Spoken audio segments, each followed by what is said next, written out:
চোরের তাণ্ডবে অতিষ্ঠ রাজ্যবাসী। ফের কৈলা শহর স্বরূপানন্দ সরণি বৌলা বাসা এলাকায় একটি বাড়িতে দুঃসাহসিক চুরির কাণ্ড সংঘটিত করে চোরের দল। জানা যায়, ওই এলাকার বাসিন্দা অঞ্জন চৌধুরী নামে এক ব্যক্তি চাকুরির সুবাদে উত্তর জেলা ধর্মনগরে একটি ভাড়া বাড়িতে থাকেন। সপ্তাহখানেক আগে অঞ্জন চৌধুরীর পরিবারের লোকেরা ওনার সেই ভাড়া বাড়িতে যান।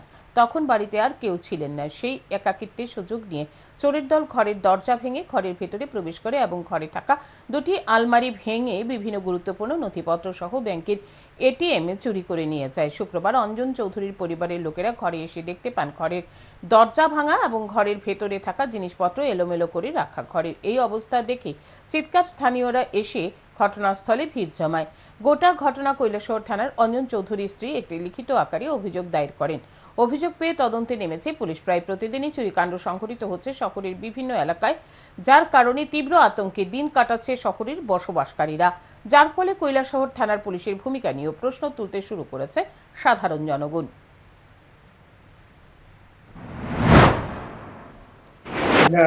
দুইটা আলমারি ভাঙছে, ভাঙ্গিয়া কোনো কিছু পাইছে না। তো আর একটা দলিল আছে, একটা ফাইল আছে, ফাইলের ভিতরে দলিল সব ইটি লইয়া গেছে ইটি লইয়া গেছে গিয়া।